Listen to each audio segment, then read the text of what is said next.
Lesson 160. I am at home. Fear is the stranger here. Fear is a stranger to the ways of love. Identify with fear and you will be a stranger to yourself, and thus you are unknown to you. What is yourself remains an alien to the part of you which thinks that it is real, but different from yourself. Who could be sane in such a circumstance? Who but a madman could believe he is what he is not, and judge against himself?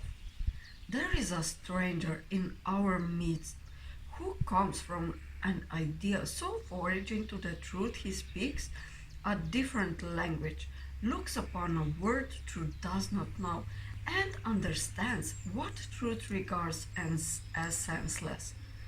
Stranger yet, he does not recognize to whom he comes, and yet maintains his home belongs to him, while he is alien now who is at home.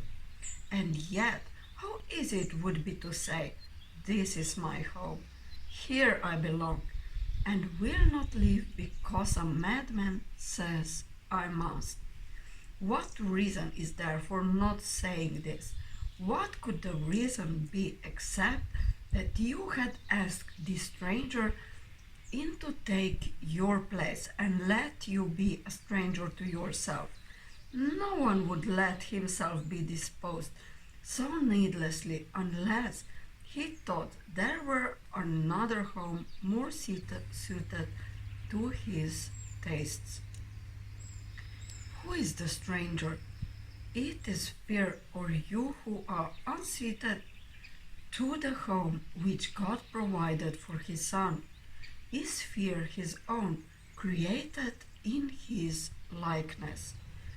Is it fear that love completes and is completed by? There is no home can shelter love and fear. They cannot coexist. If you are real, then fear must be illusion. And if fear is real, then you do not exist at all. How simply then the question is resolved. Who fears has but denied himself and said, I am the stranger here, and so I leave my home to one more like me than myself, and give him all I thought belonged to me. Now is he exiled of necessity, not knowing who he is, uncertain of all things but this, that he is not himself, and that his home has been denied to him. What does he search for now? What can he find? A stranger to himself can find no home wherever he may look, for he has made return impossible. His way is lost, except a miracle will search him out and show him that he is no stranger now. The miracle will come, for in his home his self remains. I asked no stranger in, and took no alien thought to be itself, and it will call its own undo itself in recognition of what is its own. Who is the stranger? Is he not the one yourself calls not? You are unable now to recognize this stranger in your mind midst, for you have given him your rightful place, yet is yourself as certain of its own as God is of his Son. He cannot be confused about creation. He is sure of what belongs to him. No stranger can be interposed between his knowledge and his Son's reality. He does not know of strangers. He is certain of his Son. God's certainty suffices. Whom he knows to be his Son belongs where he has set his Son forever. He has answered you who ask, Who is the stranger? Hear his voice assure you, quietly and sure, that you are not a stranger to your Father, nor is your Creator stranger made to you. Whom God has joined remain forever one, at home in Him, no stranger to Himself. Today we offer thanks that Christ has come to search the world for what belongs to Him. His vision sees no strangers, but beholds His own and joyously unites with them. They see Him as stranger, for they do not recognize themselves. Yet as they give Him welcome, they remember, and He leads them gently home again, where they belong. Not one does Christ forget, not one He fails to give you to remember, that your home may be complete and perfect as it was established. He has not forgotten you, but you will not remember Him until you look on all as He does. Who denies his brother is denying Him, and thus refusing to accept the gift of sight by which this self is clearly recognized, his home remembered, and salvation come. Lesson 160. I am at home. Fear is the stranger here.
Lesson 160. I am at home. Fear is the stranger here.